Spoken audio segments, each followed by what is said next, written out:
बिस्मिल्लाहिर्रहमानिर्रहीम। अस्सलाम वालेकुम डियर स्टूडेंट्स, उम्मीद है आप सब खैरियत से होंगे। आप सबको रमज़ान मुबारक। अच्छा जी, आप जानते हैं कि प्रीवियस लेक्चर्स में मैं आपको बायोलॉजी का फर्स्ट चैप्टर जिसका नाम है इंट्रोडक्शन वो हम पढ़ रहे हैं। तो आज का जो हमारा टॉपिक है that is living world in space. Living world in space.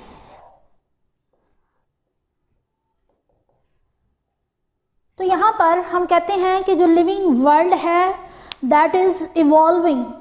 ठीक है कि यहाँ पर आपकी बुक में लिखा हुआ है due to the property of reproduction living organisms have occupied each and every corner of the world. Distribution of organism is better studied through biomes. अब यहाँ पर इसकी ज़रूरत क्यों पेश आई? लिविंग वर्ल्ड इन स्पेस, वो कहता है कि लिविंग ऑर्गेनिजम्स के अंदर रिप्रोडक्शन की एबिलिटी जो है वो बहुत ज़्यादा है। They are capable of reproduction and evolving। ठीक है, उनमें रिप्रोडक्शन की एबिलिटी है और वो कंटिन्यूसली जो है वो इवॉल्व होते जा रहे हैं। तो इनकी बेटर अंडरस्टैंडिंग के लिए हमें एक और टर्मिनोलॉजी की ज़रूरत पड़ती है and that is biome. And that is biome.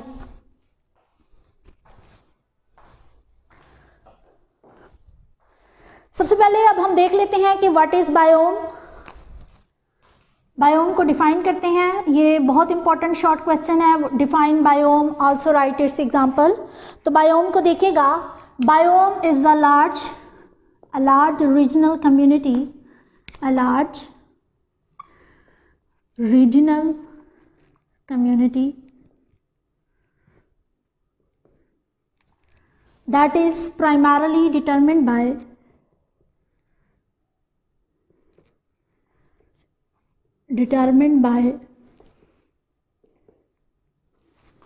its climate।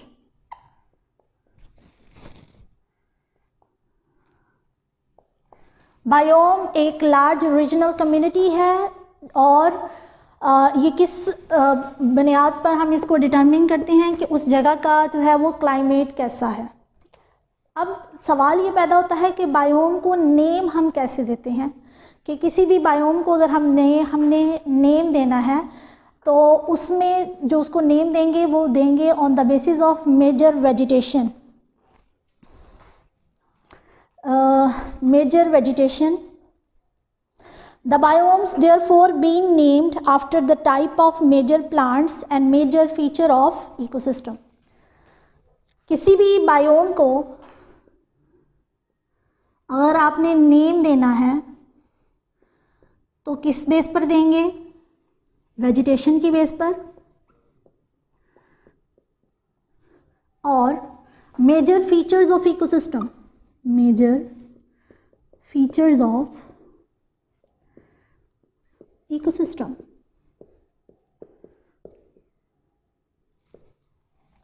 Vegetation यानी उस इलाके के प्लांट्स क्या हैं, तो जो भी उस इलाके की मेजर वेजिटेशन होगी वो उस बायोम का फ्लोरा और फाना जो है वो बताएगी। Major vegetation, major vegetation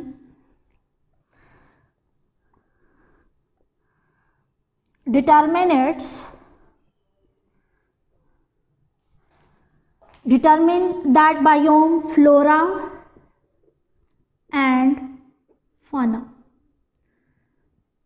flora क्या होता है? फ्लोरा हम कहते हैं प्लांट लाइफ को। Flora is plant life and fauna is animal life. Animal life. ठीक है, बायोम में जो भी मेजर वेजिटेशन होती है किसी भी बायोम में उसके अकॉर्डिंग ही वहाँ का फ्लोरा और फाना होता है। जैसे कि डिफरेंट बायोम जो है उनके एग्जांपल जो है वो ये भी पेपर में आपसे पूछी जाती है। तो मेजर बायोम जो है उसमें हम क्या लेते हैं? Grassland ecosystem, grassland ecosystem. उसके बाद हम क्या लेते हैं? डेजर्ट। इसके बाद हम कहते हैं Tundra, tropical rain forest, Tundra, tropical rain forest,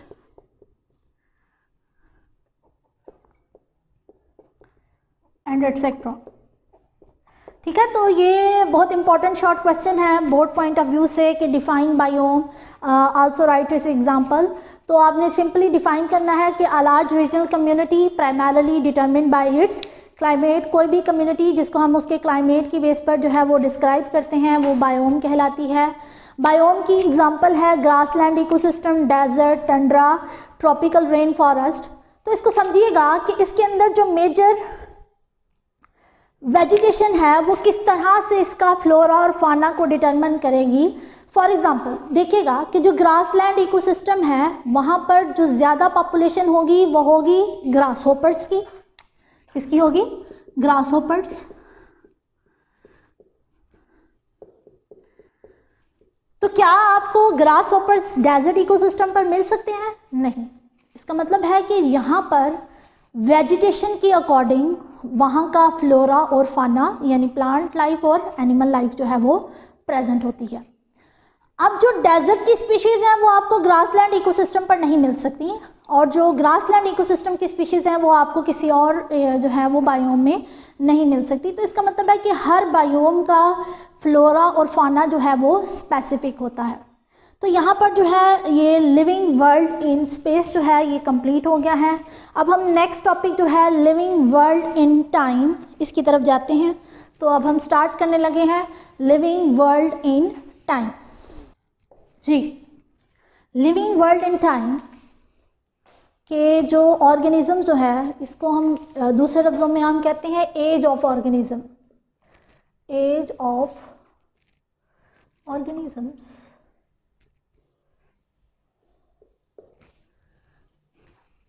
as of organisms land पर आप देखते हैं कि इस वक्त बहुत सी बायोडाइवर्सिटी है। बायोडाइवर्सिटी यानी लिविंग ऑर्गेनिजम्स की बहुत ज़्यादा जो है वो काइंड्स हैं, वैरायटी है।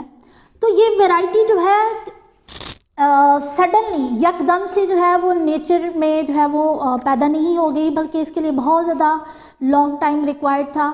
और इसको हमने पढ़ा भी, एवोल्यूशन हुई। ठीक है, और अर्थ पर एक वक्त में जो है पहले सिंपल लाइफ थी, एवोल्यूशन होती गई, कॉम्प्लेक्स लाइफ आती गई, पीछे वाली स्पीशी ख़त्म होती गई या फिर उनमें से कुछ जो है वो मॉडिफाई होती गई। तो ये हम पढ़ते हैं कि अर्थ के ऊपर डिफरेंट स्पीशीज़ जो हैं वो डिफरेंट टाइम में इवॉल्व हुई। एक वक्त ऐसा था कि अर्थ पर सिर्फ और सिर्फ डायनासोर्स ही नज़र आते थे। ठीक है, तो इसका मतलब है कि वो टाइम वो वाला होगा जब डायनासोर्स जो हैं वो अर्थ पर डोमिनेट करते थे। फिर जैसे कि आज की दुनिया में अगर हम देखें तो हमें डायनासोर्स नज़र नहीं आते। तो इसका मतलब है कि डायनासोर्स जो हैं वो अब एक्सटिंक्ट हो चुके हैं। ठीक है, तो लिविंग वर्ल्ड इन टाइम ये हमने ये देखना है कि पास्ट में कौन सा ऑर्गेनिज्म कब आया, वो किस एरा में जो है वो फ्लरिश किया, यानी अर्थ पर सिर्फ वही नज़र आता था और कोई स्पीशी हमें नज़र इतनी ज़्यादा डोमिनेंट नहीं थी। तो इसके लिए हमने कैसे फाइंड करना है कि हमें कैसे पता लगेगा कि अर्थ पर डिफरेंट टाइम्स पर कौन सी स्पीशीज़ थी। तो इसके लिए हमें हेल्प करते हैं फॉसिल्स। ठीक है, हमें कौन हेल्प करेगा? फॉसिल्स। फॉसिल हमें ये बताएंगे कि डिफरेंट टाइम्स पे कौन सी स्पीशी जो है वो डोमिनेंट थी और वो कब ख़त्म हुई और उसके बाद कौन सी स्पीशी आई। तो ये हमने पढ़ा भी कि इससे पीछे जब हमने ब्रांचेस ऑफ बायोलॉजी में पढ़ा तो हमने कहा कि एक ऐसी भी ब्रांच ऑफ बायोलॉजी है जिसमें हम फॉसिल्स को स्टडी करते हैं, और दैट इज़ पैलियोंटोलॉजी। और फॉसिल्स क्या है? Fossils are the dead remains of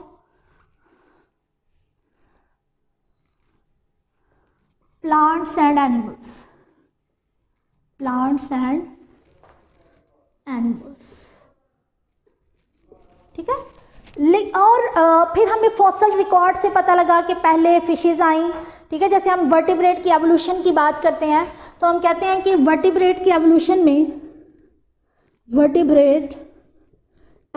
में अगर हम बात करते हैं तो हम कहते हैं कि अर्थ पर सबसे पहले आई थी फिशेस के बाद हमारे पास आए थे एम्फीबियंस यानी फ्रॉग वगैरह। एम्फीबियंस के बाद हमारे पास आए रेप्टाइल्स जैसे क्रोकोडाइल्स, लिजर्ड्स। देन हमारे पास आते हैं बर्ड्स, देन मैमल्स। अब ये जो सीक्वेंस है वर्टिब्रेट की एवोल्यूशन का, ये सारा हमें कैसे पता लगा? With the help of fossils. अब नेक्स्ट सवाल ये आता है कि फॉसिल से हम ऑर्गेनिज्म की एज को कैसे फाइंड आउट करेंगे? How age of fossils can be determined? How age of fossils can be determined?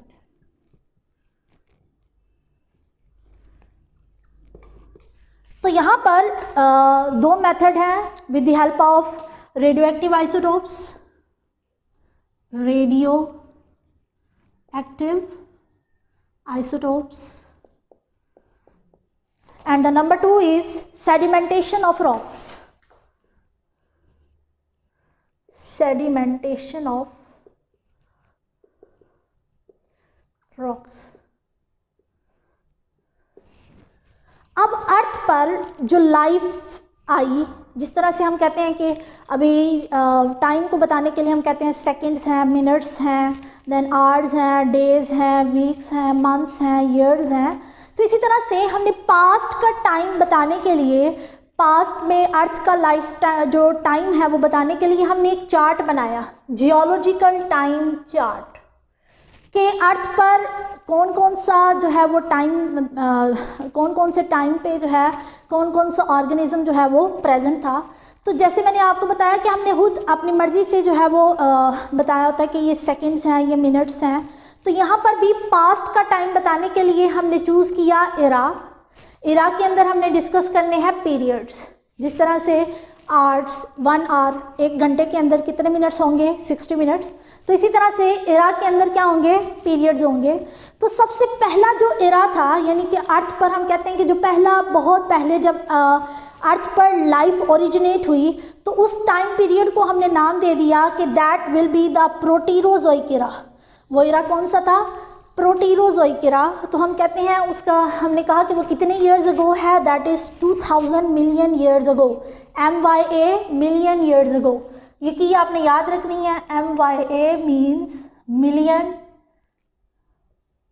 Years ago.